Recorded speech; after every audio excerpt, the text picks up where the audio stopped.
அகர முதல எழுத்தெல்லாம் ஆதிபகவன் முதற்றே உலகு.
ஓம் சுக்லாம்பரதரம் விஷ்ணும் சசிவர்ணம் சதுர்புஜம் பிரசன்னவதனம் தியாயேத் சர்வவிக்னோபசாந்தயே யா தேவி ஸ்தூயதே நித்யம் விபுதைர்வேதபாரகைः சா மே வசத் ஜிஹ்வாக்ரே பிரம்மரூபா சரஸ்வதி நிதயே சர்வவித்யானாம் விஷஜே பவரோகிணாம் குரவே சர்வலோகானாம் தக்ஷிணாமூர்த்தயே நமः.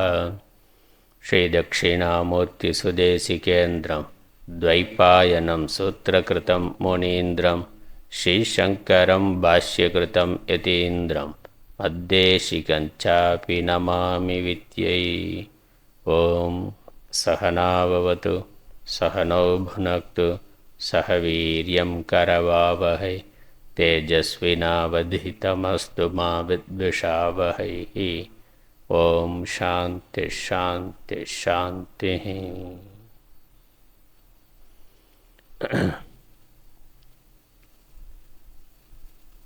அகர முதல எழுத்தெல்லாம் ஆதிபகவன் முதற்றே உலகு.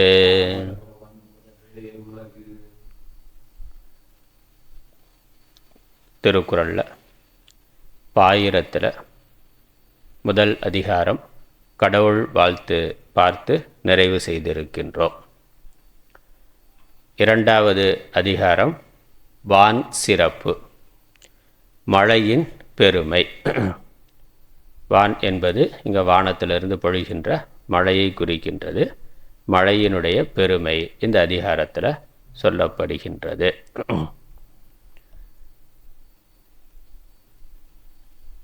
கடவுள் வாழ்த்து அதிகாரத்திற்கு பிறகு கடவுள் வாழ்த்து இறைவனை குருவை வணங்குதல்.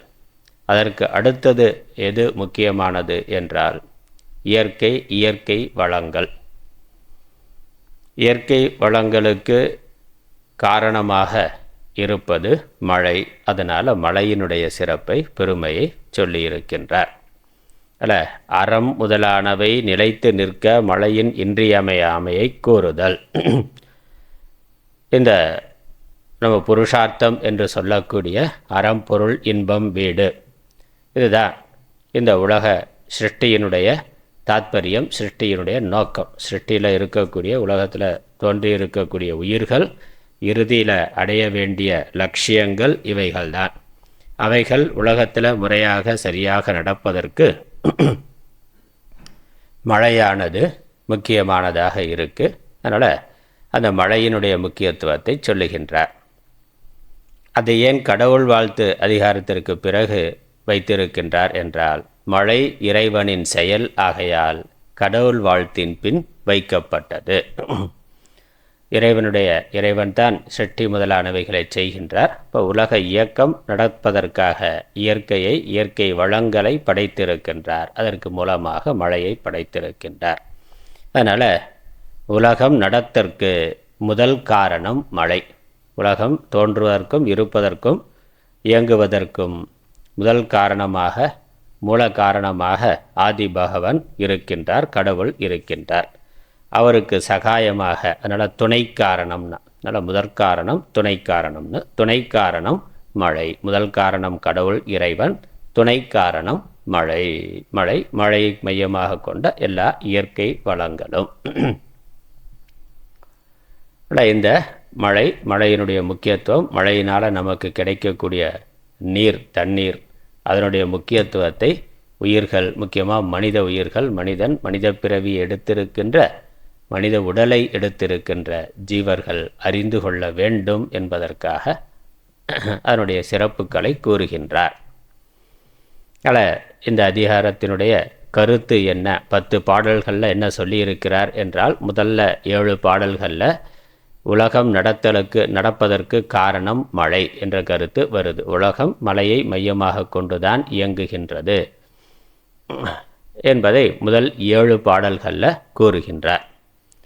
அடுத்த இறுதி 3 பாடல்களில் அறம், பொருள், இன்பம் நிலைக்க காரணம் மழை. அதனால் உயிர்கள், மனிதனுக்கு கீழே எண்ணற்ற ஜீவராசிகள் இருக்கின்றன. அவைகள் உயிர் வாழ்வதற்கு மழை தேவையாக இருக்கின்றது. அதற்கு மேலே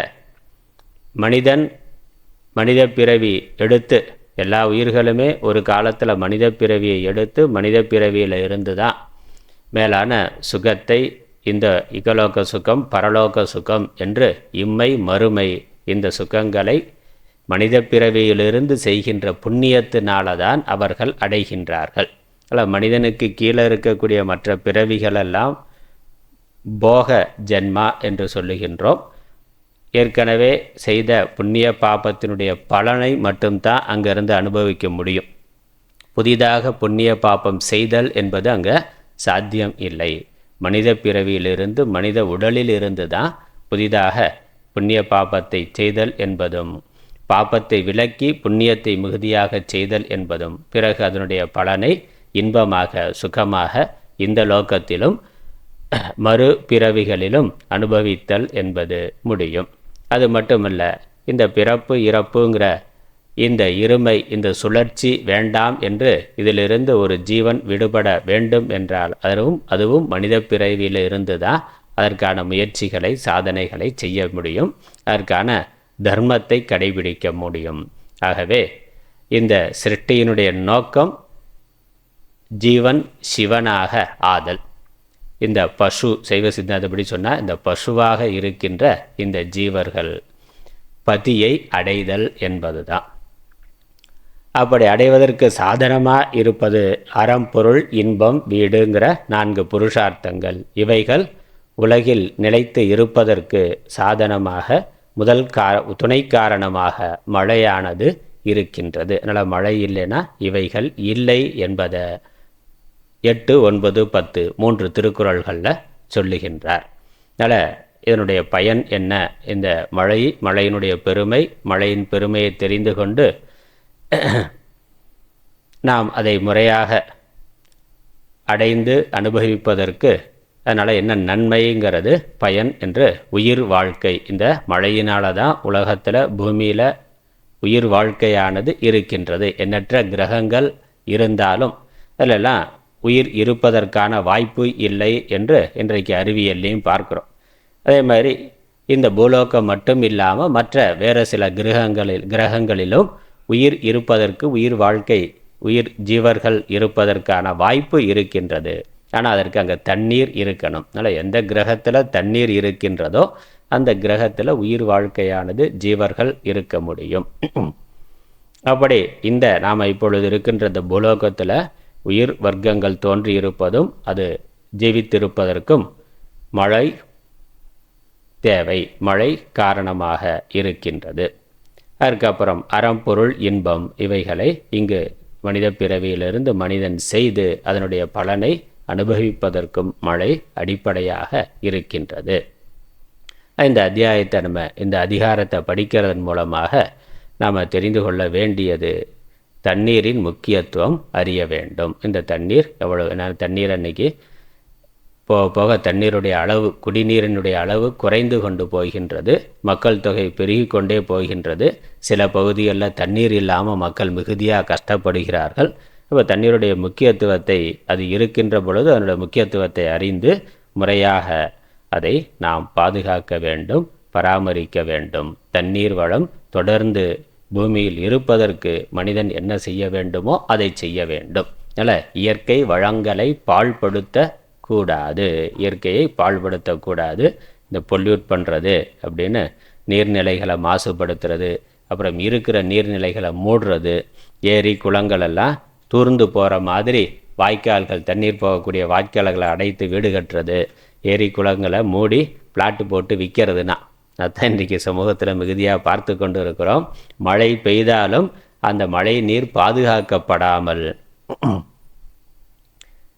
கடலில் போய் சேருகின்றது. அதனால் அப்படி இயற்கை மழையின் அளவே சில இடங்களில் குறைந்து போய் விடுகின்றது.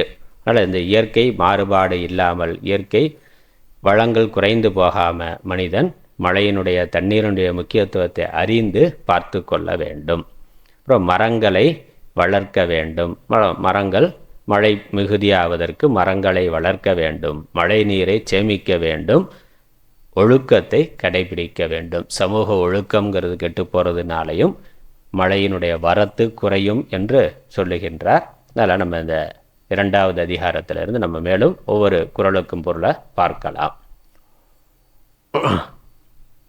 சுருக்கமாக பார்த்தோம்னா, உலகம் நடத்தலுக்கு காரணம் மழை. முதல் 7 திருக்குறள்களில் முதல் குறளில் மழையை அமிர்தம் என்று சொல்லுகின்றார். மழை எப்படி தேவலோகத்தில் அமிர்தம் தெரியும் நமக்கு. அமிர்தம் என்பது மரணம் இல்லாமல் வாழ்வதற்கு தேவையான ஒரு சக்தியை தரக்கூடிய, சக்தியை உடைய அந்த உணவுப் பொருளுக்கு அமிர்தம்னு பேர். அதனால் மருந்துனா, அதனால் சாவா மருந்து. மழை இந்த பூமிக்கு தேவலோகத்தில் அமிர்தம்னு பார்க்கடலை கடைந்து தேவர்கள் எடுத்தார்கள், அது அமிர்தம்.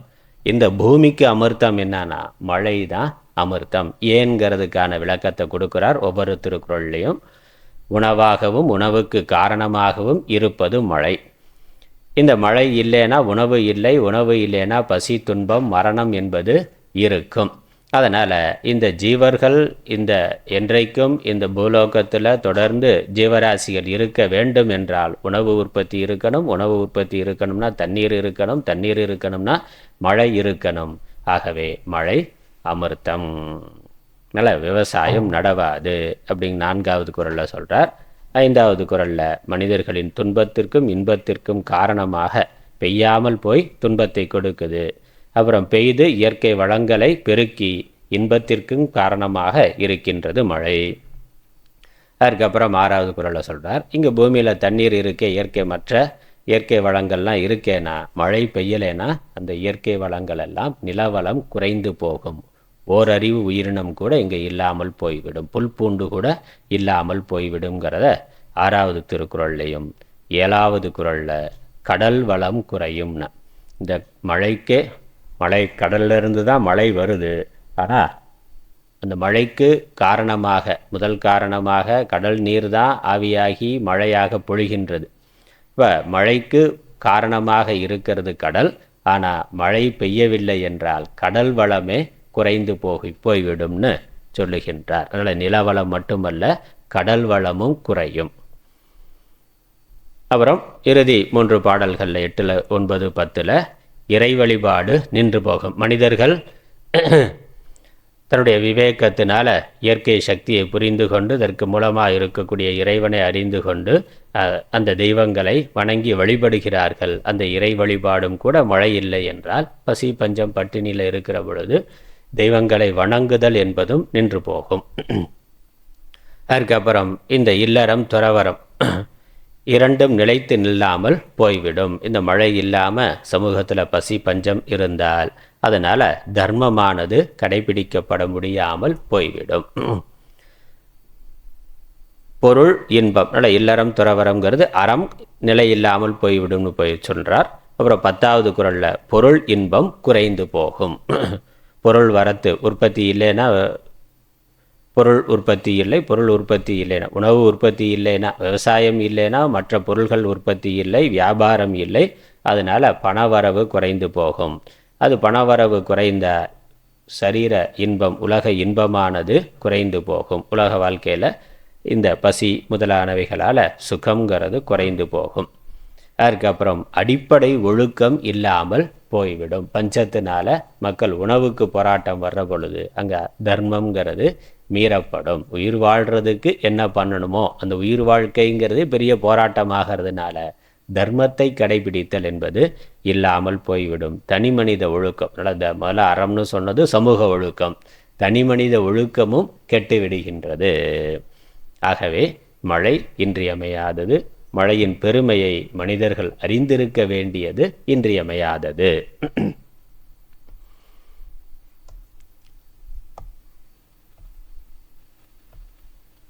முதல் குறள் படிக்கலாம். வானின்று உலகம் வழங்கி வருதலால் தானமிழ்தம் என்றுணரற்பாற்று. வானின்று உலகம் வழங்கி வருதலால் தானமிழ்தம் என்றுணரற்பாற்று. இந்த உலகமானது மழையை மையமாக கொண்டு இருக்கின்றது. அதனால் மழையானது வானின்று உலகம் வழங்கி வருதலால்னா வான் நின்றுனா வானத்திலிருந்து, நின்றுங்கிறது இருந்துன்னு அர்த்தம். வான்கிறது நேரடியாக மழையை குறிக்கிறது. மழை இருக்க, மழையானது தொடர்ந்து இருக்க உயிரினங்கள், உலகம்ங்கிறது உயிரினங்களை குறிக்கிறது. உலகம், இந்த உலகமானது உலகத்தில் இருக்கக்கூடிய உயிரினங்கள் அழிந்து போகாமல் தொடர்ந்து இருந்து வருதல். அதனால் மழை தொடர்ந்து இருக்கிறதுனால உலகத்தில் உயிரினங்கள் தொடர்ந்து இருக்கின்றன. அதனால் தான் அமிழ்தம் என்றுணரற்பாற்று. அந்த மழைதான் இந்த உயிர்களுக்கு இந்த பூமியில் அமிர்தம் என்று அறிந்து கொள்ள வேண்டிய தன்மை உடையதாகும். பாற்றுனா பான்மை உடையது, பான்மை உடையதுனா தன்மை உடையது. அதனால் இந்த உலகத்தில் உயிர்கள் தோன்றியது, முதல் உயிர் தோன்றியதுன்னா அந்த உயிர் தோன்றுவதற்கு காரணமாக மழை இருக்குது. அப்புறம் உயிரினங்கள் தொடர்ந்து பல்கி பெருகி, அறிவியல் படி சொன்னாலும் பரிணாமவாதம்னா பாசியிலிருந்து தண்ணீரில் பாசி முதலானவைகளில் இருந்து ஒரு செல் உயிரி பாக்டீரியா அமீபா தோன்றியதுன்னா அதற்கப்புறம் அது இன்னும் பரிணாமம் அடைந்து ஓரறிவு உயிரினம், 2 அறிவு, 3 அறிவுன்னு அப்படி வந்திருக்கின்றது.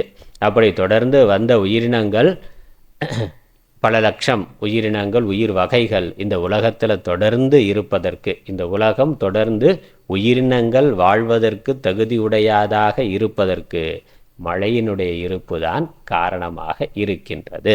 அதனால் ஒரு ஜீவன் வந்து போகலாம், ஒரு உடம்பு வரலாம், கொஞ்ச நாள் 50 வருஷம் 100 வருஷம் இருந்து இறந்து போகலாம். அப்புறம் என்னது, திரும்ப அடுத்த உயிரினம் வருது, அடுத்த உடல் வருது, அந்த ஜீவனை அடுத்த உடலை எடுத்துக்கொண்டு வர்றான். அதனால் ஒரு விதை இருக்குது, விதையிலிருந்து மரம் வருது, மரம் கொஞ்ச நாளும் இருந்து அழிந்து போகிறதுனா அந்த மரம், ஒரு தனி மரம் அழிந்து போகலாம், அந்த தனி உடம்பு அழிந்து போகலாம். ஆனால் அதிலிருந்து ஆயிரக்கணக்கான விதைகள் உண்டாகி அடுத்தடுத்த மரங்கள் வருகின்றது. அப்போ அந்த பரம்பரை அப்படிங்கிறது உயிர்களுடைய பரம்பரை. அமிர்தம்னாக்கா ஒரு சரீரத்தில் இருக்கக்கூடிய ஒரு ஜீவன் சாகாமல் நீண்ட ஆயுளோட நீண்ட காலம் இருக்கிறது அமிர்தம்னா. அப்படி தான் தேவலோகத்தில் இருக்கு. அமிர்தம்னாக்கா என்னது, மரணம் இல்லாமல் அந்த சரீரத்தோட நீண்ட ஆயுளோட இருப்பார்கள். அங்கேயும் இருக்குது, அங்கேயும் அழிவுங்கிறது இருக்குது. ஆனால் இந்த பூலோகத்தில் இருக்கிற மாதிரி இல்லை, புண்ணியம் இருக்கிற வரைக்கும் அந்த லோகத்தில் இருந்துட்டு கீழே வந்து விடுவார்கள். இல்லை, அங்கே மரணம் இல்லாத தன்மைங்கிறது, சாவாமைங்கிறது நீண்ட ஆயுள் என்பது தான். பூலோகத்தை ஒப்பிட்டு பார்க்கிற பொழுது மற்ற லோகத்தில் நீண்ட ஆயுளோடு இருக்கிறார்கள். அப்போ ஒரு சரீரத்தில் ஒரு சரீரம் அழிந்து போகாமல் நீண்ட காலம் இருக்கிறதுக்கு அமிர்தம்ங்கிற மருந்து தேவலோகத்தில் பயன்படுகிறது இருக்கின்றது என்றால், இந்த பூலோகத்தில் நம்ம என்னதான் தண்ணீர் இருந்தாலும், எவ்வளவுதான் சாப்பிட்டாலும், எவ்வளவுதான் தண்ணி குடித்தாலும், ஒரு 100 வயசு 120 வயசில் இந்த சரீரத்தை விட்டாகணும். அதனால் தண்ணீரே குடித்து, தண்ணீர் இருக்கிறதுனால மனிதன் சாகாமல் தண்ணீர் குடித்து வாழ முடியும், அப்படிப்பட்ட அமிர்தம்னு சொல்லலை. இந்த பூலோகத்தில் உயிரினங்கள் தொடர்ந்து இருப்பதற்கு, ஒரு சரீரம் போய் அடுத்த சரீரம் வருது, அடுத்த சரீரம் வருது, விதை மரம், மரத்திலிருந்து திரும்ப விதைகள், விதையிலிருந்து திரும்ப மரம், இப்போ தொடர்ந்து அதனுடைய பரம்பரையானது இருக்கின்றது. அதனால் சரீரத்தினால ஒரு ஜீவன் போனாலும், ஒரு ஜீவனுடைய ஒரு சரீரம் போனாலும், அடுத்த சரீரத்தை எடுத்துக்கொண்டு இந்த பூமியில் வர்றான், அடுத்த சரீரத்தை எடுத்துக்கொண்டு பூமியில் வர்றான். புழு பூண்டா, புல் பூண்டா, புழு பூச்சிகளா, அப்புறம் விலங்குகள், பறவைகளாக, அப்புறம் மனிதர்களாக, இப்படி ஏதோ ஒரு சரீரத்தை எடுத்துக்கொண்டு உயிர் வாழ்க்கையானது, இந்த பரம்பரையானது தொடர்ந்து வந்து கொண்டிருக்கிறதுனா அதற்கு காரணம் மழை.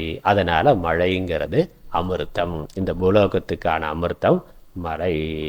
அதனால் மழை என்பது இங்கே அமிர்தம் என்று உணர்ந்து கொள்ள வேண்டும். அமிர்தம்னா என்னது, சாவா மருந்து, மரணத்தை தராத மருந்து, மரணத்திலிருந்து காக்கின்ற மருந்து.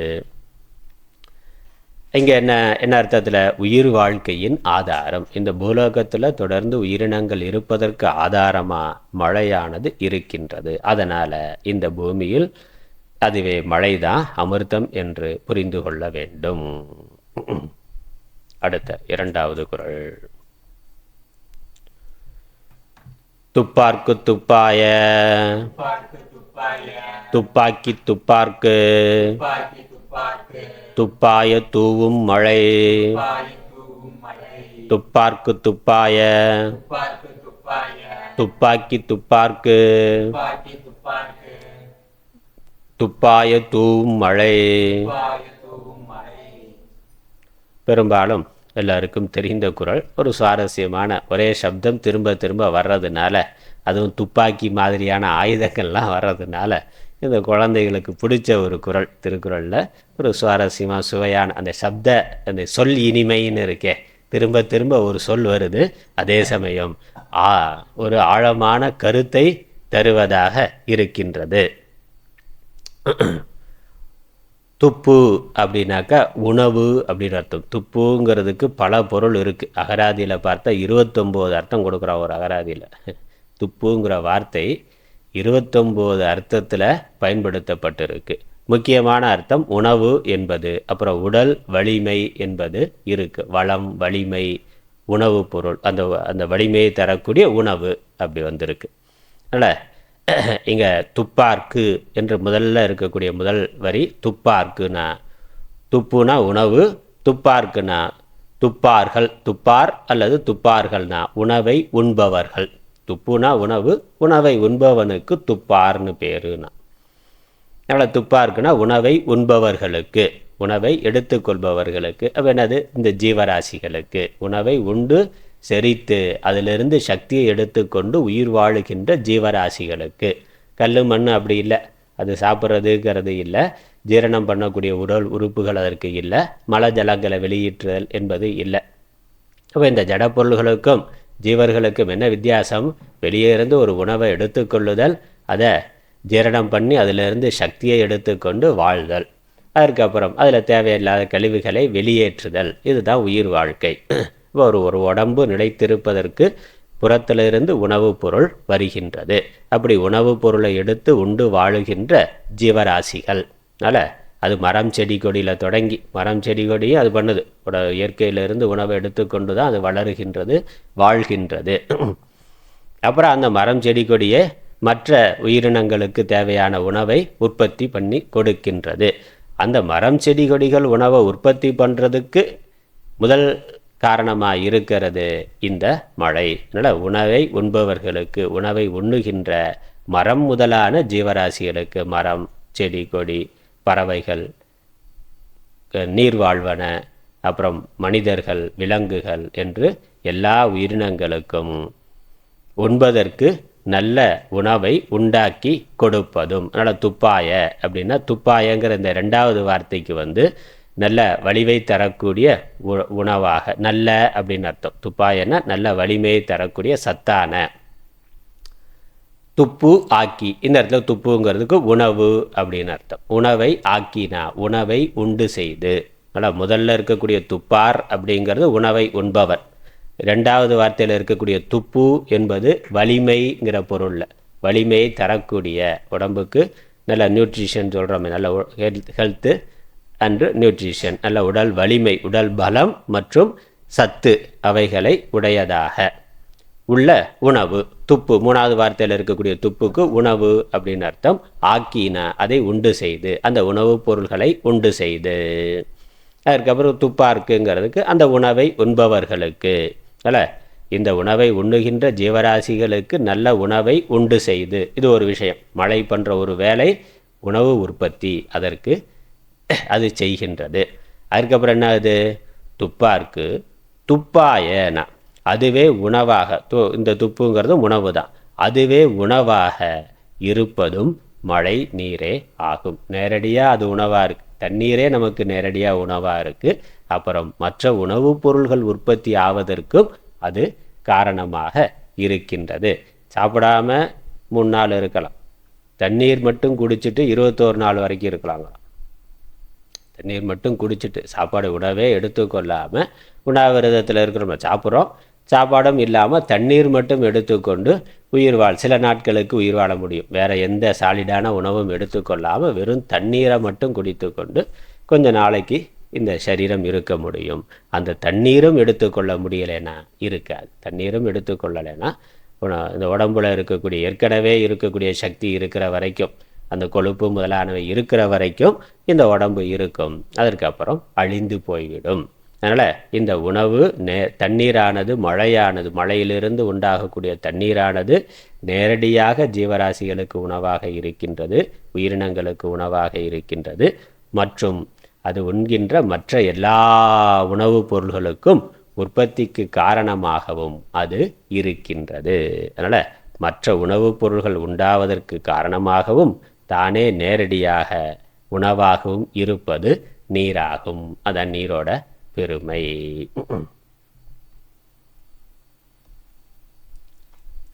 மூன்றாவது குறள். வெண்ணின்று பொய்ப்பின் விரிநீர் வியனுலகத்து உள்நின்று உடற்றும் பசி. வெண்ணின்று பொய்ப்பின் விரிநீர் வியனுலகத்து உள் நின்று உடற்றும் பசி. வின்னா ஆகாசம், ஆகாயம். இன்றுனா இன்றி அப்படின்னு அர்த்தம். இந்த ஆகாயம் என்பது இங்கே ஆகாசத்திலிருந்து பெய்யக்கூடிய மழைக்கு பெயராக இருக்குது. அதனால் விண்கிறதன் மூலமாக ஆகாசம் குறிக்குது. இங்கே இடவாகு பெயர், இலக்கணப்படி பார்த்தா இடவாகு பெயர். இந்த மழையானது எங்கேருந்து வருது? வானத்திலிருந்து வருது. அதனால் அது தோன்றுகின்ற இடத்தை வைத்து கொண்டு மழைக்கே விண்கிற பெயரை சொல்லுகின்றார். அதனால் இலக்கணப்படி இது இட ஆகு பெயர், ஆகு பெயர். எந்த இடத்துல இருந்து வருதோ அந்த இடத்துல இருந்து. அதனால் இப்போ ஊர் அப்படின்னு சொல்கிற பொழுது ஊருங்கிறது ஊரில் இருக்கக்கூடிய மக்களை குறிக்கின்றது. ஏன்னா ஊர்னாலே மக்கள் வசிக்கக்கூடிய பகுதி தானே. மக்கள் வசிக்காத ஒரு பகுதியை ஊர்னு சொல்ல முடியுமா? சொல்ல முடியாது. இப்போ ஊர்னாலே அங்கே ஊரில் உள்ள மக்கள். அதே மாதிரி உலகுனாக்கா உலகத்தில் உள்ள மக்கள். அதனால் அந்த அங்கே வசிக்கிறதுனால அந்த இடவாகு பெயர், ஆகு பெயர்னு பேர். அதே மாதிரி வானத்திலிருந்து வர்றதுனால மழை என்று, மழை என்பது விண்கிற பெயரால் குறிக்கப்பட்டிருக்கு. அதனால் விண் இன்றுனா மழை இன்றி, இன்றுங்கிறது இன்றி, மழை இன்றி, மழை இல்லாமல், பொய்யாமல் போனால். மழையானது பெய்ய வேண்டிய காலத்தில் பெய்யாமல் போனால். ஆனால் அந்த காலமும் இருக்குது. அதில் அக்கால விருஷ்டின்னு சொல்கிறோம். அனாவிருஷ்டி அகால விருஷ்டின்னா பெய்ய வேண்டிய காலத்தில் பெய்யறது, அப்புறம் பெய்யக்கூடாத காலத்தில் பெய்யறதுன்னா. பெய்ய வேண்டிய காலத்தில் பெய்யாமல் இருக்கிறது, பெய்யக்கூடாத காலத்தில் பெய்யறதுன்னா. அப்போ எந்த காலத்தில் பெய்யணுமோ அந்த காலத்தில் இயற்கையில் அப்படி ஒரு ஒழுங்கு வச்சுருக்கு. கோடைக்காலம் இருக்குது, அப்புறம் மழைக்காலம் இருக்குது, காற்று காலம் இருக்குது, மழைக்காலம் இருக்குது, குளிர்காலம் இருக்குது, இளவேநீர் காலம், அப்புறம் திரும்ப கோடைக்காலம். அப்படி பார்க்குறோம். அந்த பருவத்தில் பருவ சுழற்சிங்கிறது வருது. அப்போ அதனுடைய அடிப்படையில் தான் உணவு, இந்த விவசாயம் முதலானவைகளை செய்ய முடியும். அப்போ அந்த விதைக்கிற காலத்தில் மழையானது இருக்கணும், அறுவடை செய்கின்ற காலத்தில் மழை இருக்கக்கூடாது. அதனால் அது மாறி பெய்தாக்கா அதனால் துன்பம் வரும், பெய்யாமல் போனால். அதனால் பெய்ய வேண்டிய காலத்தில் மழையானது பெய்யாமல் போகின்ற பொழுது விரிநீர் வியனுலகத்து. விரிநீர்ங்கிறது விரிந்த நீர், பறந்து விரிந்திருக்கக்கூடிய நீர்நிலையிலேயே பெரிய நீர்நிலை எது? கடல் தான். இப்போ போர் போடுறோம், அப்புறம் கிணறு இருக்குது, கிணறு, அதை விட ஏரி குளம் இருக்குது, பரந்த நீர்நிலை. அதை விட இருக்கிறதுலையே பரந்த நீர்நிலை எது? கடல் தான். அதனால் கடலுக்கு இன்னொரு பேர் விரிநீர்னா பறந்து விரிந்த நீர்நிலையை கொண்ட பரப்பு. அதனால் கடல், விரிநீர்ங்கிறது கடல். வியனுலகனா கடலால் சூழப்பட்ட பெரிய உலகம். உள் நின்று உடற்றும் பசி. இங்கே இருக்கக்கூடிய உயிர்களுக்கு, ஜீவராசிகளுக்கு உள்ளே இருந்து துன்பத்தை, பசியானது கொடுக்கும். ஏன்னா சாப்பாடு இருக்க, மழை இல்லைன்னா உணவு உற்பத்தி இல்லை, உணவு உற்பத்தி இல்லை என்றால் சாப்பாடு இல்லை, சாப்பாடு இல்லைன்னா பசியானது, பசி துன்பமானது. நீங்கள் பசிங்கிறது ஒரு துன்பம், பசிக்குது இல்லை, பசிக்குதுங்கிறது ஒரு துன்பம். அந்த துன்பமானது உணவு இல்லாமல் நீங்காது. உணவு மழை இல்லாமல் வராது. இங்கே விரிநீர் வியனுலகத்துன்னு கடலை குறிப்பிட்டு சொல்கிற பொழுது அதில் ஒரு செய்தி இருக்குது. என்னதான் கடல் நிறையா தண்ணீர் இருந்தாலும் அது நேரடியாக நமக்கு பயன்படாது.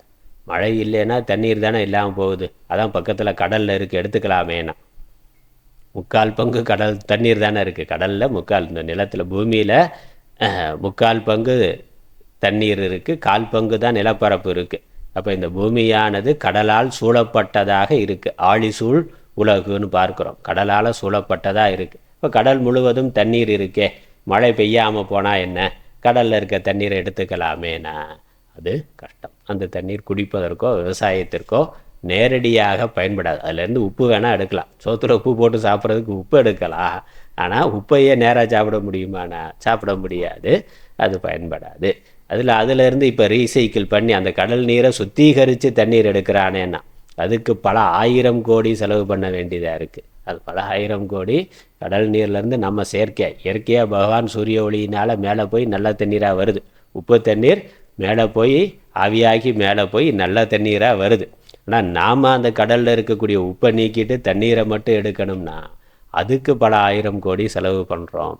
அது எல்லா காலத்திலும் உலகத்தில் இருக்கக்கூடிய எல்லா உயிர்களுக்கும் போதுமான தண்ணீரை நம்மளால் அப்படி செயற்கையாக பண்ணிவிட முடியாது. அதனால் தண்ணீரால் சூழப்பட்ட உலகமாக இருந்தாலும் மழை இல்லைன்னா அது பசியானது, மனிதன் உயிர் வாழ்தல் என்பது துன்பம், பசியினால் வரக்கூடிய துன்பத்தை அனுபவிக்கணும். உணவு இல்லாமல் துன்பப்பட வேண்டும். அதனால் கடல் என்னும் விரிந்த நீர்நிலை இருந்தாலும், உலகம் முழுவதும் கடலால் சூழப்பட்டிருந்தாலும் தண்ணீரால் சூழப்பட்டிருந்தாலும் பரந்த இந்த உலகத்தில் மழை இல்லை என்றால் உணவு உற்பத்தி இல்லை. உணவு இல்லை என்றால் உயிர்கள் பசியினால் துன்புற்று அழிந்து போகும். அதனால் மழை முக்கியமானது. அடுத்த 4வது குறள். ஏரின் உழார் உழவர் புயல் என்னும் வாரி வளங்குன்றிக்கால். ஏரின் உழார் உழவர் புயல் என்னும் வாரி வளங்குன்றிக்கால். ஏரை கொண்டு உழுகின்ற உழவர், விவசாயம்னு அர்த்தம். அதனால் ஏரின் ஏற்கொண்டு உழமாட்டார்கள். யார்? உழவர். உழவர்கள் விவசாயம் செய்யக்கூடியவர்கள், உணவு உற்பத்தி செய்யக்கூடிய விவசாய தொழிலை செய்பவர்கள். உணவு ஏரை கொண்டு நிலத்தை உழுதலை செய்ய மாட்டார்கள். உழுதாதான் அப்புறம் விதை விதைக்கிறது, மற்ற விவசாய பணிகள்லாம் நடக்கும். அதனால் விவசாயம் பண்ணுறதுக்கு முன்னாடி முதல்ல ஏரை கொண்டு நிலத்தை உழுதல் என்பது. மழையே இல்லைனாக்கா உழுது என்ன பிரயோஜனம்? ஒன்றும் இல்லை. அதனால் அந்த விவசாய தொழிலை செய்ய மாட்டார்கள். எப்போ? புயல் என்னும் வாரி வளங்குன்றிக்கால். புயல் என்னும் வாரி வளங்குன்றிக்கால் ஏரின் உழார் உழவர். உணவு உற்பத்திங்கிறது நடக்காது. புயல் என்னும் வாரி. புயல் என்னும் வாரிங்கிறது, இந்த புயல்ங்கிறது இந்த இடத்துல மேகம்ங்கிற அர்த்தம். புயல்னாக்கா நம்ம இன்றைக்கி பழக்கத்தில் புயல்னா புயல் காற்று அப்படின்னா பார்ப்போம். புயல்ங்கிறது மேகம்ங்கிற அர்த்தத்தில் இங்கே பயன்படுத்தப்படுது. இப்போ மேகத்தில் இருந்தால் மழை பெய்கின்றது. புயல் என்னும் வாரி. வாரினா வரவு அப்படின்னு அர்த்தம். வரத்துன்னு சொல்கிறோம்ல, வரவு, வருவாய், அதெல்லாம் வாரிங்கிற அர்த்தம் அதிலிருந்து வந்தது. அதனால் மழை என்னும் வரவு, ஆகாசத்திலிருந்து மேகத்தில் இருந்து மழை என்ற வரவானது, வருவாயானது நமக்கு வரவில்லை என்றால், அதனால் இதுவும் ஆகு பெயர் தான். கர்த்தாவாகு பெயர்னா, கர்த்தானாக்கா மழை அந்த மேகத்தில் இருந்து வருது. மேகம்தான் மழை நீர். இந்த கடல்ல இருந்து நீர் ஆவியாகி கரு மேகமாகி அங்கிருந்து மழையானது வருகின்றது. அப்போ மேகம்தான் மழையை பொழிவிக்கின்றது. அந்த மேகம் எங்கே இருக்குன்னா வானத்தில் இருக்குது. அதனால் அந்த இடமாக வைத்து கொண்டு முதல்ல வானமே மழைங்கிற பெயரில் வானத்தை, மழையை வான் விண் அப்படிங்கிற பெயரில் சொன்னார். அப்புறம் அந்த வானத்தில் இருக்கக்கூடிய மேகம்தான் மழையை பொழிவிக்கின்றது. அதனால் கர்த்தா, அது மழையை செய்கிறவர் யாருனாக்கா கர்த்தா. அதனால வருண பகவான், அதுவும் ஒரு தெய்வ சக்தியாக தேவதையாக வருணன் இந்திரன்லாம் சொல்கிறோம். அப்போ அந்த மேகமாக இருந்து மழையை பொழிவித்தல், மேகங்களை உண்டு பண்ணி, மழை மேகங்களை உண்டு பண்ணி அந்த மழையை பொழிவிக்கிறவர் இந்திரன், வருணன் முதலான தேவதைகள். அதனால் இந்த மேகம்ங்கிறது கர்த்தாவாக மழையை உண்டு பண்ணுவதாக இருக்கின்றது. கர்த்தா ஆகு பெயர். அதனால் புயல் என்னும் வாரி அப்படின்னா மழை என்னும் வரவு. ஆகாயத்திலிருந்து மழை என்னும் வரவானது வளம் குன்றிக்கால், அதனுடைய அளவிலிருந்து குறைந்து போனால் ஏரை கொண்டு உழவர்கள் விவசாயத்தை செய்ய மாட்டார்கள், விவசாய தொழிலை செய்ய மாட்டார்கள். அதனால் இது ஒன்று அப்படியே காரணம் சொல்லிட்டு வர. முதல்ல மழை அமிர்தம். ஏன் அமிர்தம்னா மழை தான் உணவாகவும் உணவை உண்டு பண்ணுவதாகவும் இருக்குது. அப்புறம் அந்த உணவு இல்லைன்னா என்னென்ன? உணவு இல்லைன்னா மனிதன் துன்பப்படுவான். அந்த உணவு அப்போ உணவு உண்டு பண்ண வேண்டியது தானே. உணவு உண்டு பண்ணணும்னா விவசாய தொழில் நடக்கணும். விவசாய தொழில் நடக்கணும்னா மழை இருக்கணும். அதனால் ஒன்றுக்கொன்று காரண காரிய சம்பந்தம் இருக்குது. அப்படி அழகாக டெவலப் பண்ணிட்டு வர்றார். அதனால் மனிதர்களுடைய பசிக்கு மரணத்திற்கு காரணம் பசி, இறப்புக்கு காரணம் உயிர்கள் இறந்து போகிறது. இந்த சோமாலியா முதலான அந்த பாலைவன நாடுகள், ஆப்பிரிக்க நாடுகள் சிலதெல்லாம் பார்க்குறோம். மழையே இல்லாமல் பூமி வெடிப்பாக இருக்கின்றது. உணவு இல்லை பல நாள்னால் பல மாதங்கள் பல வருடங்கள் உணவு இல்லைன்னா வெறும் எலும்பும் தோலுமா அந்த இருக்குது. தலை மட்டும் பெருசாக இருக்குது, மண்டவோடு தான் தெரியுது. அப்படி பார்க்குறோம். அப்போ அந்த சில பகுதியில், பூமியில் சில பகுதிகளில் மழை இல்லாததுனால பசியில் எண்ணற்ற உயிரினங்கள் இறந்து போகின்றன. இறப்புக்கு காரணம் உணவு இன்மை, பசி. பசி காரணம், துன்பத்திற்கு காரணம். உணவு இல்லாமல் செத்துட்டா கூட பரவாயில்ல, ஆனால் சாகாமலும் அதே சமயம் உணவு இல்லாமல் இருந்தால் அது ஒரு பெரிய துன்பம். உணவு இல்லாமல் செத்துட்டானா உடம்பு இல்லாத துன்பம் தெரிய போகிறதில்ல. ஆனால் உணவு இல்லை, அதே சமயம் உடம்பு மட்டும் இருக்குன்னா பசிங்கிறது பெரிய துன்பமாக இருந்து நம்மை வருத்துகின்றது. ஒரு வேளை சாப்பிடாமல் இருக்கலாம், 2 வேளை சாப்பிடாமல் இருக்கலாம், 1 நாள் 2 நாள்னா இல்லை 3 நாளைக்கு ஒருக்க தான் ஒரு வேளை உணவு கிடைக்கும், ஏதோ பன்னோ ரொட்டியோ கிடைக்கும்னாக்கா அது பெரிய கஷ்டம். ஆனால் பசிங்கிறது இந்த சரீரத்தோடு நாம் இருந்து அனுபவிக்கின்ற பெரிய துன்பம். அந்த பசிக்கு காரணமாக இருக்கிறது உணவின்மை. உணவின்மை எதனால் வருது? உணவின்மைக்கு காரணம் விவசாயமின்மை. விவசாயம் நடக்கலைன்னா உணவு இல்லை. அரிசி போய் கடையில் வாங்கிட்டு வந்துடலாமேனா கடைக்கு எப்படி அரிசி வரும்? அதனால் இன்றைக்கி எதாருன்னா விவசாயம் பண்ணுறக்கூடிய பரப்பு குறைஞ்சிக்கிட்டே போகுது. எல்லாம் தொழில்துறை வளர்ந்து கொண்டே போகுது. கார் ஃபேக்ட்ரி வருதுன்னா, கார் ஃபேக்ட்ரி, ட்ரெயின் ஃபேக்ட்ரி, இல்லை ஃப்ளைட்டு, மற்ற டிவி, செல்ஃபோன் ஃபேக்ட்ரியெல்லாம் நிறையா பண்ணி கொண்டு இருக்கிறான். விவசாய நிலத்தெல்லாம் அழித்து பெரிய அளவில் ஏர்போர்ட்டு பண்ணுறான்னா, இல்லை அதுக்கு உற்பத்தி பண்ணக்கூடிய பொருளை கொண்டு போகிறதுக்காக விவசாய நிலத்தெல்லாம் அழித்து 4 ட்ராக் 8 ட்ராக் ரோடு போட்டான்னா அப்புறம் சாப்பாடு எப்படி வரும்? அதையே சாப்பிட முடியுமா? நான் பசிக்குதுன்னு செல்ஃபோனை சாப்பிட முடியுமா? செல்ஃபோனையோ லேப்டாப்பையோ வேறு எதையும் சாப்பிட முடியாது. அப்போ அது என்ன நடக்குது? மனிதன் இந்த விவசாயத்துக்கு முக்கியத்துவம் கொடுக்காம அரிசினா அது வேணும், யாரோ உற்பத்தி பண்ணுறான், கடையில் போய் வாங்கிட்டு வந்தால் கிடைக்க போகுது, அவ்வளோதான். நாம ஏன் அதுக்கு கஷ்டப்படணும்னு நினைக்கிறான். கஷ்டப்படாமல் நேராக படிச்சுட்டு ஐடி கம்பெனியில் வேலைக்கு போயிட்டாக்கா பணம் நிறையா சம்பாதிக்கலாம், அரிசி பருப்பெல்லாம் கடையில் வாங்கிக்கலான்னா கடைக்கு எப்படி வரும்? விவசாயம் பண்ணால் தானே வரும். அதனால் விவசாயங்கிறது உணவின்மைக்கு காரணம்.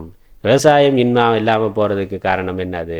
மழை இன்மை. அதனால் விவசாயம் இன்மைக்கு காரணம் மழை இன்மை. அதனால் மனிதனுடைய அறிவு முயற்சியினால், அதாவது இயற்கையாகவே காடுகளில் உயிரினங்கள் எதுவும் விவசாயம் பண்ணாமல் சாப்பிட்டு இருக்குது, அதுக்கு உணவு பற்றாக்குறைங்கிறது வரும். அதில் போன குறள்லேயே அதான் சொன்னேன், உள்ளின்று உடற்றும் பசினா காடுகளில் வனங்களில் மனிதனுக்கு கீழே இருக்கக்கூடிய மற்ற உயிரினங்கள் அது இயற்கையாக கிடைக்கக்கூடிய உணவை உண்டு கொண்டு வாழ்ந்து கொண்டு இருக்குது. அது ஒன்றும் விவசாயம் பண்ணுறது இல்லை. ஆனால் அங்கேயே மழை இல்லாததுனால, தண்ணீர் இல்லாமல், உணவு இல்லாமல் காட்டு விலங்குகள் மக்கள் வசிக்கக்கூடிய ஊருக்கு வரதை பார்க்குறோம். புலி சிங்கத்திலேருந்து யானையிலேருந்து அந்த காட்டில் உணவு கிடைக்காம ஒன்று அதனுடைய இனம் குறைந்து போகுது, உற்பத்தி குறைந்து போகுது, இனப்பெருக்கம் குறைந்து போய் அழிந்து போகுது பல உயிரினங்கள். இல்லை உணவு தேடி மக்கள் வாழிடங்களுக்கு அது வருகின்றது. அதனால் அப்படி காடுகளில் வாழுகின்ற இயற்கை உயிரினங்கள் அழிந்து போகும். மனிதன் அவனுடைய புத்திசாலித்தனத்தினால விவசாயம் பண்ணி உணவு உற்பத்தியை பண்ணி உணவை பெருக்குகிறானேனா அதுவும் மழை இல்லைன்னா நடக்காது. அடுத்த குறள் 5.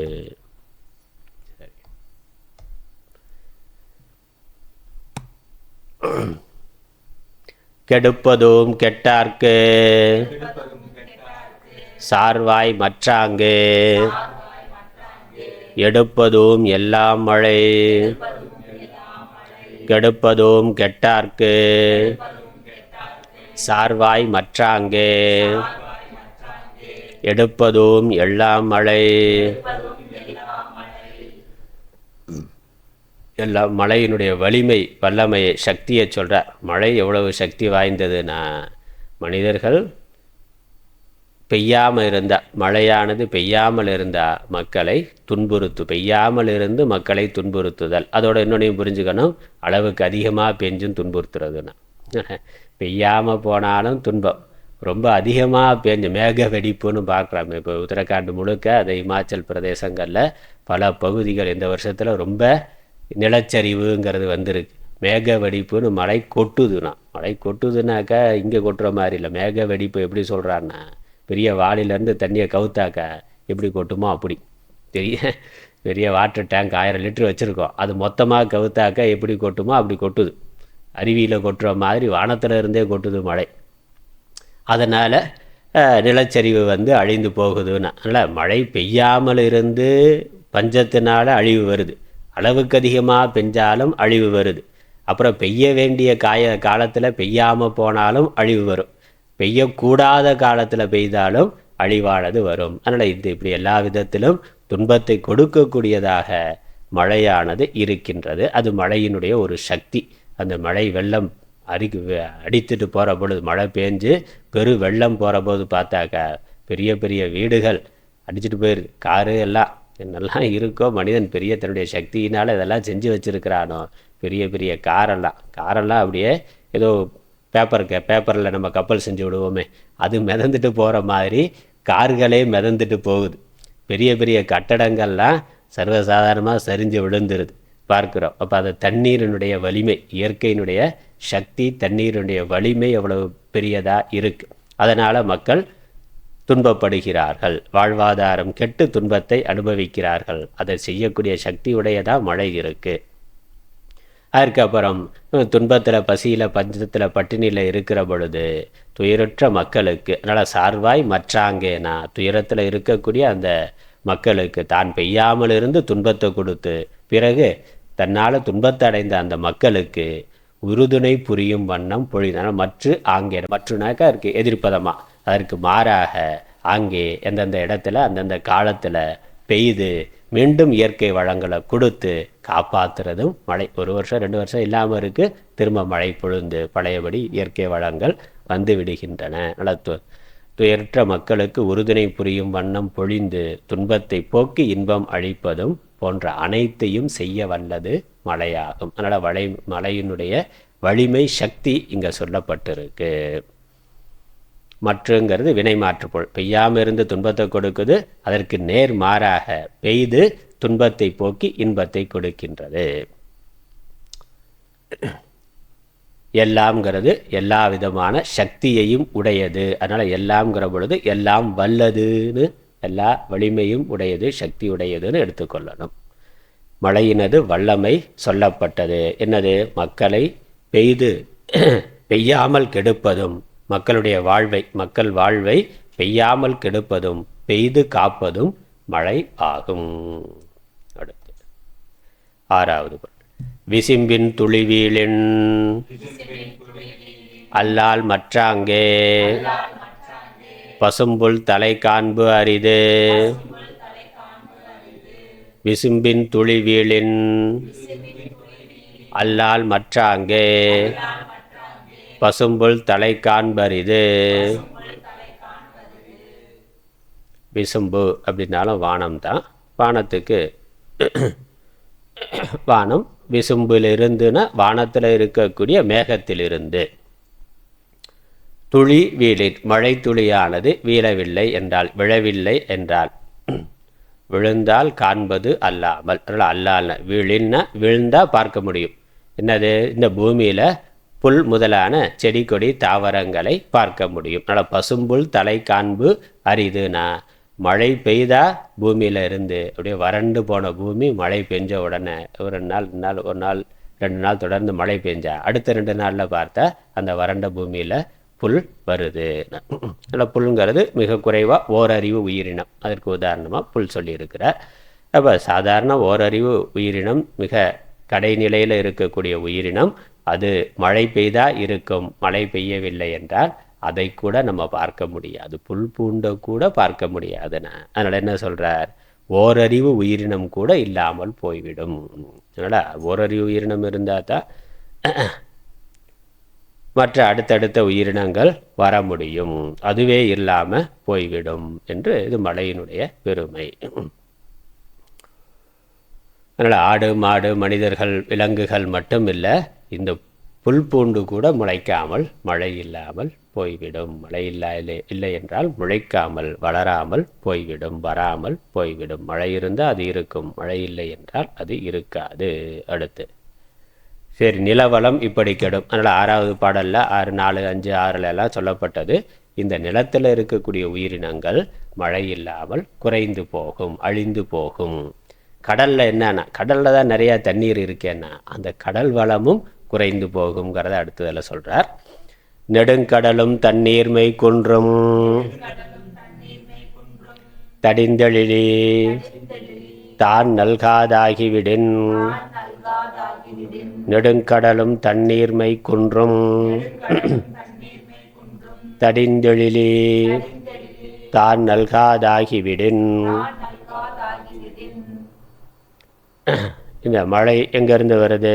மேகம் கொண்டு வருது. மேகம்தான் மழையை உண்டு பண்ணது, உற்பத்தி பண்ணது. மழைக்கு, மேகத்துக்கு எப்படி மழை வருது? கடலில் இருக்கக்கூடிய தண்ணீர் சூரிய ஒளியினால் ஆவியாகி வருகின்றது. இந்த நெடுங்கடல், அந்த பறந்து விரிந்திருக்கக்கூடிய பெருங்கடலும் தன் நீர்மை, நீர்மைனாக்கா இந்த இடத்துல அதனுடைய இயல்புன்னு அர்த்தம். தன் நீர்மைங்கிறது, நீர்மைங்கிற வார்த்தைக்கு இயல்பு, சுபாவம், இயற்கை தன்மை அப்படின்னு அர்த்தம். அந்த கடலில் இயற்கையாக இயல்பாக இருக்கக்கூடிய உயிரினங்கள், கடல் வளம், அதில் தண்ணீர்மை அப்படிங்கிறது நெடுங்கடலினுடைய நீர்மை, நெடுங்கடலினுடைய இயல்பு. இந்த நிலத்தில் இருக்கிறத விட பன்மடங்கு உயிரினம் கடலில் இருக்குது. அது அறிவியலாளர்கள் சொல்லுகிறார்கள். நிலத்தில் எவ்வளவு உயிரினம் இருக்கோ அதை விட அதிகமான அளவு கடலில் இருக்குது. ஏன்னா அதான் மிகுதியாக இருக்கே, அதிகமாக நம்மளால் பார்த்து நம்ம அறியாத எவ்வளவோ எண்ணற்ற உயிரினங்கள் இன்னும் கடலில் இருக்குது. மனிதனால் பார்க்கப்படாத எண்ணற்ற உயிரினங்கள் கடலில் இருக்குது. செடி கொடி தாவரங்களில் இருந்து பல ஜீவராசிகள் வரைக்கும் இருக்குது.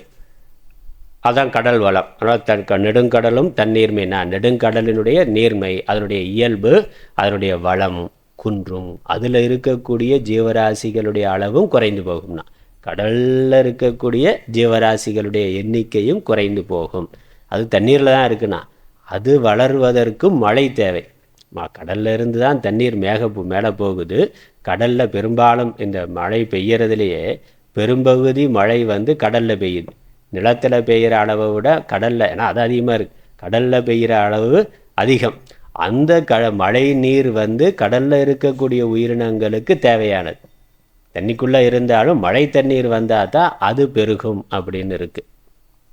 இல்லை, தண்ணீர்மை குன்றும் தடிந்தெழிலி. எழிலிங்கிறது மேகம் அப்படிங்கிற அர்த்தம். இந்த இடத்துல மேகம்ங்கிறத எழிலிங்கிற வார்த்தை. தடிந்துனா தடித்துன்னு அர்த்தம், குறைத்து முகந்து. இல்லை, தண்ணீர்மை குன்றல், தன் இயல்பு குறைதல். நீர்வாழ் உயிரினங்கள் முத்து பவளம் முதலிய வளங்கள் குறைதல். தடிந்துங்கிற வார்த்தைக்கு குறைத்து முகத்து அப்படின்னு அர்த்தம். தடித்து எழிலினா, இந்த மேகமானது கடல்லிருந்து தண்ணீரை முகந்து, மொண்டுன்னு சொல்கிறோமே, அப்படி மேகமானது கடல்லேருந்து தண்ணீரை மெண்டு எடுத்துகிட்டு போதான். புயலில் பார்த்தாக்கா அப்படியே கீழேருந்து மேலே போகுது, தண்ணீர் போகுது. அப்படி மொண்டு எடுத்துகிட்டு போய் திரும்ப மேலே இருந்து அது பொழியணும். இங்கேருந்து எடுத்து திரும்ப பெய்யணும். அப்படி பெய்து கொடுக்கவில்லை என்றால், அதனால் மேகமானது கடலிலிருந்து நீர் முகந்து மீண்டும் கடலிடத்து பெய்து கொடுக்கவில்லை என்றால் அளவிடற்கரிய பெருங்கடலும் தன் வளங்களில் குறைந்து போகும். இந்த மழைக்கு முதல் ஆகிய கடலுக்கும் மழை வேண்டும் என்பதாகும். மழைக்கு காரணம் கடல் தான் காரணமாக இருக்குது. ஆனால் அந்த கடலுக்குமே மழை தேவை. மழை பெய்யவில்லை என்றால் நிலவளம் மட்டுமல்ல, கடல் வளமும் குறையும். அடுத்த குறள் 9-8. சிறப்பொடு பூசனை செல்லாது வானம் வரக்கு மேல் வானோர்க்கும் ஈண்டு. சிறப்பொடு பூசனை செல்லாது வானம் வரக்கு மேல் வானோர்க்கும் ஈண்டு.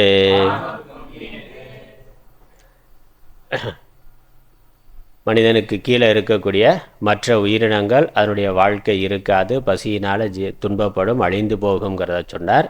நிலத்திலையும் நீரிலையும்.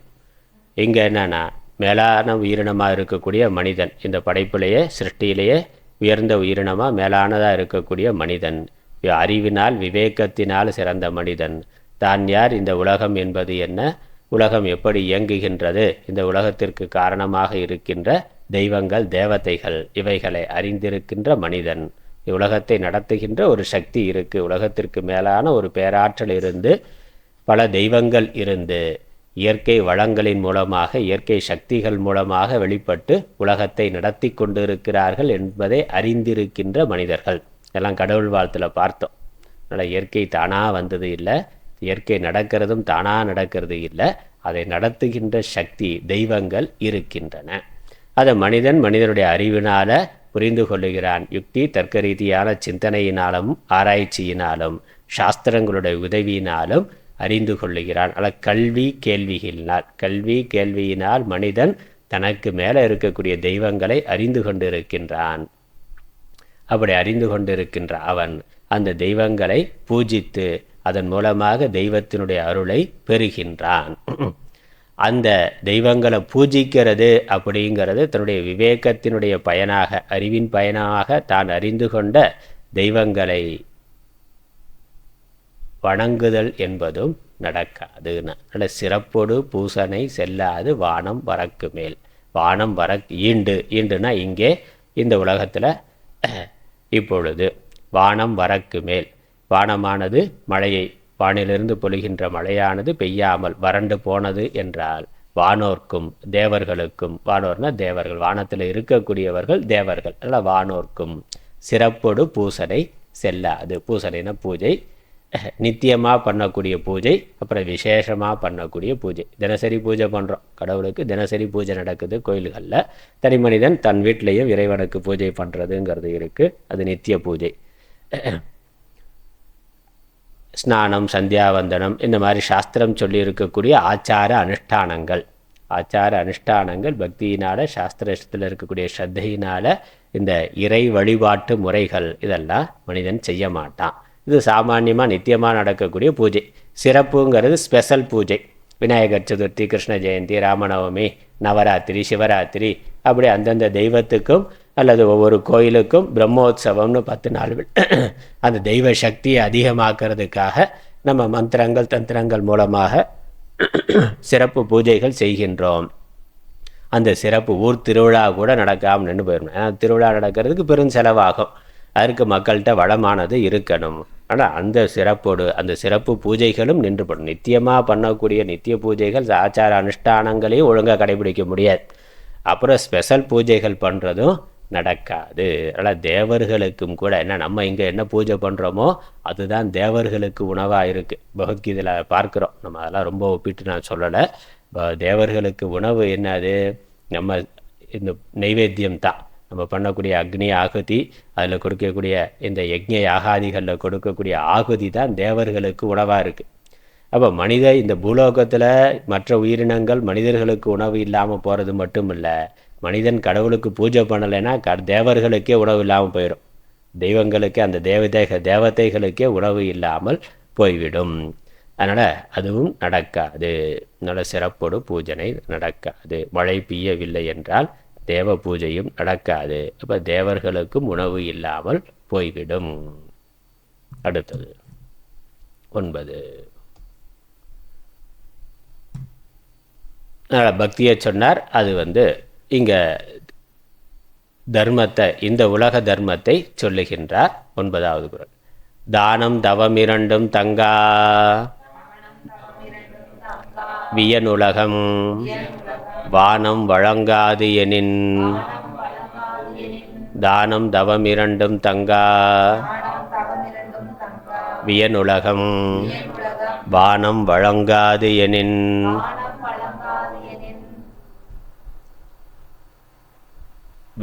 வானம் வழங்காது எனின் வியனுலகம் தானம் தவம் இரண்டும் தங்கா. வானம்ங்கிறது வானத்திலிருந்து பொழிகின்ற மழை. வழங்காதுன்னா அது தாராளமாக கொடுக்கவில்லை என்றால், வானமானது மேகமானது மழையை தாராளமாக வழங்கவில்லை என்றால், கொடுக்கவில்லை என்றால் தானம் தவம். தானம்ங்கிறது இங்கே இல்வாழ்க்கையை குறிக்கிறது. இல்வாழ்க்கையினுடைய முக்கிய அறமே ஈகை, தானம் என்பது தான். துறந்தார்க்கும் துவாதார்க்கும் இறந்தார்க்கும் இல்வாழ்வான் என்பான் துணையினா. அப்போ பிரம்மச்சாரி, திருமணமாகாமல் குழந்தைகளாக இருக்கக்கூடியவர்கள், படிக்கக்கூடிய மாணவ மாணவியர், அந்த பிரம்மச்சாரி குழந்தைகள், அவர்களுக்கு உணவு கொடுத்து காப்பாற்றுறது யார்? கணவன் மனைவியாக இருக்கக்கூடிய இல்வாழ்வான் தான். அப்புறம் ஏழைகளுக்கு, வறுமையில் இருக்கக்கூடியவர்களுக்கு தான் ஈட்டிய பொருளை கொடுத்து அந்த அவர்களையும் காப்பாற்றக்கூடியவர். வானப்பிரஸ்தாசிரமத்தில் இருப்பவர்கள் அல்லது ஏழ்மையில் வறுமையில் இருக்கக்கூடியவர்களும் நல்லா சம்பாதிக்கக்கூடிய இல்வாழ்வான் உணவு கொடுத்து காப்பாற்றுறார்.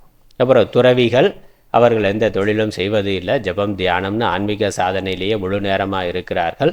அவர்களையும் கொடுத்து அவர்களுக்கு உணவு கொடுத்து காப்பாற்றுறது, அடிப்படை தேவைகளை செய்து கொடுத்து காப்பாற்றுறது இல்வாழ்வான் தான். அதனால் பின்னாடி இல்வாழ்க்கையில் பார்க்க போகிறோம். இல்லற தர்மத்தில் பிரதானமாக இருக்கிறதே தனக்காக பொருளீட்ட வேண்டும், மற்ற ஆசிரமத்தில் இருப்பவர்களுக்காகவும் பொருள் ஈட்டி அவர்களுக்கு பொருளை கொடுத்தல் என்பது தான் இல்வாழ்க்கையினுடைய அறம்.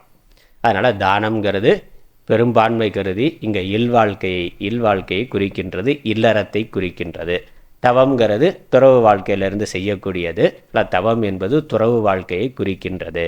இப்போ இல்லறம் துறவரம், இல்வாழ்க்கை துறவு வாழ்க்கை, இந்த இரண்டும் இந்த தர்மங்கள் உலகத்தில் நடக்காதுன்னு. வானம் போதுமான அளவு மழையை கொடுக்கலைன்னா இந்த தர்மமானது நடக்காது. தானம் அறவழியில் வந்த பொருளை உரியவர்க்கு மரியாதையோடும் மகிழ்ச்சியோடும் கொடுத்தல். யாருக்கு தேவையோ அவர்களுக்கு உரிய மரியாதையோட ரொம்ப சந்தோஷமாக கொடுக்கறது அப்படிங்கிறதா தானம். அது இல்வாழ்க்கையினுடைய தர்மம். அப்புறம் தவம் என்னது? மனம் பொறிகளின் வழி செல்லாமல் விரதம் முதலானவைகளால் கட்டுப்படுத்துதல். தவங்கிறது துறவிகள் சந்நியாச வாழ்க்கை வாழ்பவர்கள், அவர்களுடைய தர்மத்தையும் காப்பாற்ற முடியாது. பெரும்பான்மை பற்றி துறவரத்தை குறிப்பதாகும். இது தானம்ங்கிறது பெரும்பான்மை பற்றி இல்லறத்தை குறிக்கிறது. தவம் என்பது பெரும்பான்மை பற்றி துறவரத்தை குறிப்பதாகும். மழை இல்லை என்றால் அறம் இல்லை. எந்த விதத்திலையும் இல்லறம் துறவரம் இரண்டும் இல்லை. இறுதியா 10வது குறளில் அறம் இல்லைங்கிறது மட்டுமல்ல, புருஷார்த்தத்தில் அர்த்த காமம் பொருள் இன்பம் என்பதும் இல்லாமல் போய்விடும்னு சொல்கிறேன். ஆனால் அறம் பொருள் இன்பம் என்பதுதான் வீடு தான் புருஷார்த்தம். இல்லை மழை இல்லைன்னா அறம்ங்கிறது இல்லாமல் போகும். அப்புறம் பொருள் இன்பமும் இல்லாமல் போகும். நீரின்று அமையாது உலகெனின் யார் யார்க்கும் வானின்று அமையாது ஒழுக்கு. நீரின்று அமையாது உலகெனின்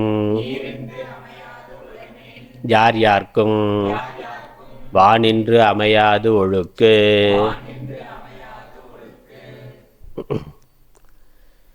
நீர் இல்லாமல் உலகு அமையாது.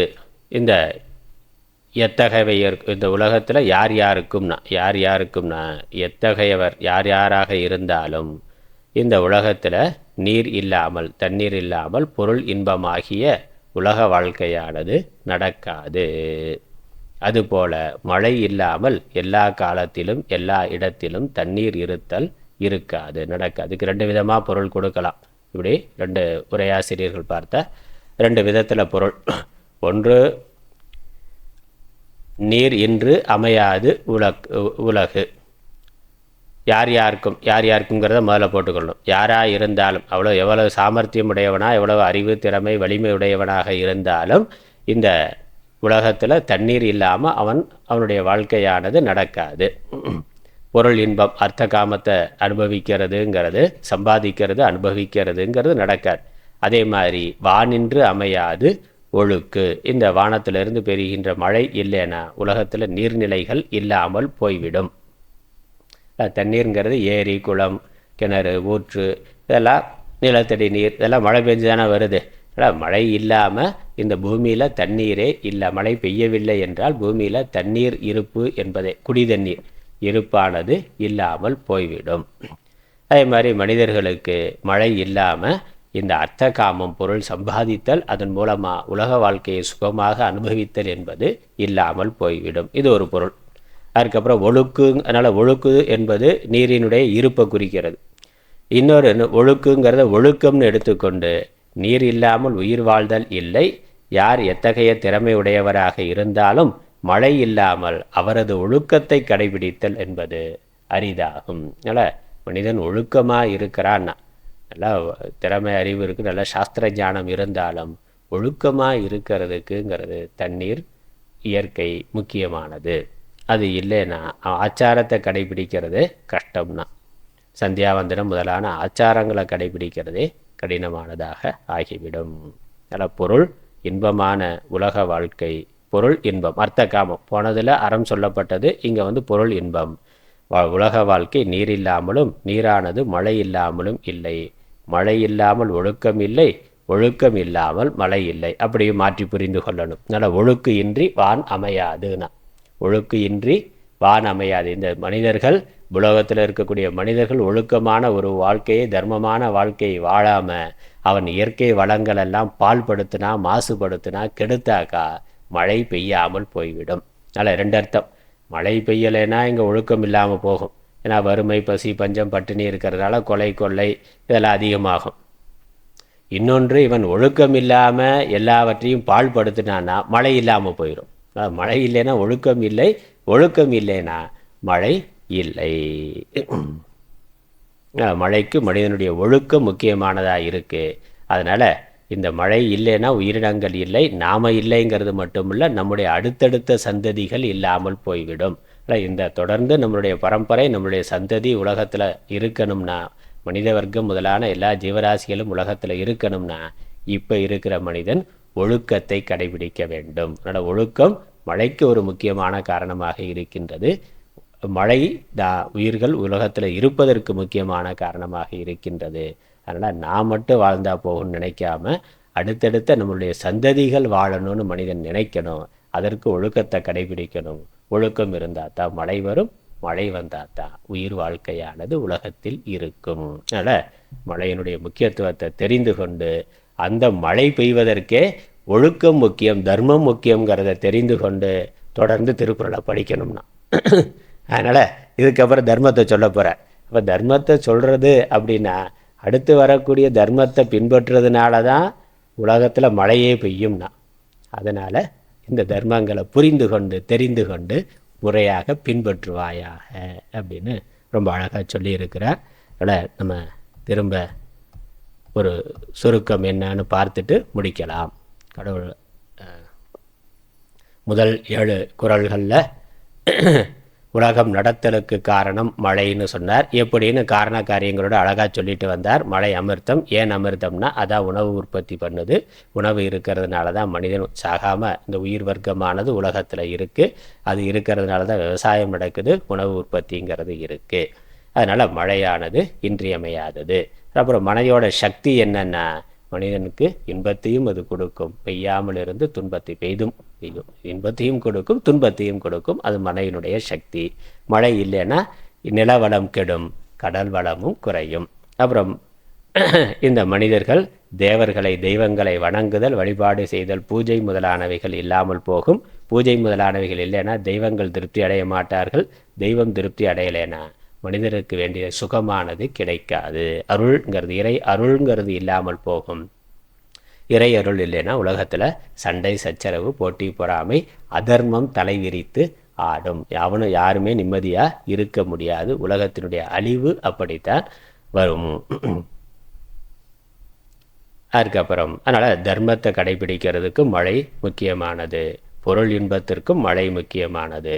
அந்த மழைக்கு தர்மம், அந்த ஒழுக்கத்தை மனிதர்கள் கடைபிடிக்கிறது முக்கியமானது என்று புரிந்து கொள்ள வேண்டும். இப்படி நம்ம இந்த முதல் அதிகாரத்தை 2வது அதிகாரம் நிறைவு செய்கின்றோம். கடவுள் வாழ்த்து. கடவுள் வாழ்த்துக்கு அடுத்து இயற்கை, இயற்கை வளங்கள். இயற்கை வளங்களுக்கு முக்கியமாக இருக்கிறது மழை. மழையினுடைய பெருமையை தெரிந்து கொள்ள வேண்டும். அந்த மழையினால் நீர் வளத்தை மனிதன் காக்க வேண்டும். அதற்கு தன்னுடைய ஒழுக்கம், சமூக ஒழுக்கம். தான் தனிப்பட்ட முறையில் ஒழுக்கமாக இருக்கணும். இந்த சமூகத்தினுடைய ஒழுக்கம் கெடாமல் இருப்பதற்கு இயற்கை வளங்களை முறையாக பாதுகாக்க வேண்டும் என்பதை வலியுறுத்தி சொல்லியிருக்கின்றார். அடுத்த அதிகாரத்தை அடுத்த வகுப்பில் தொடர்வோம்.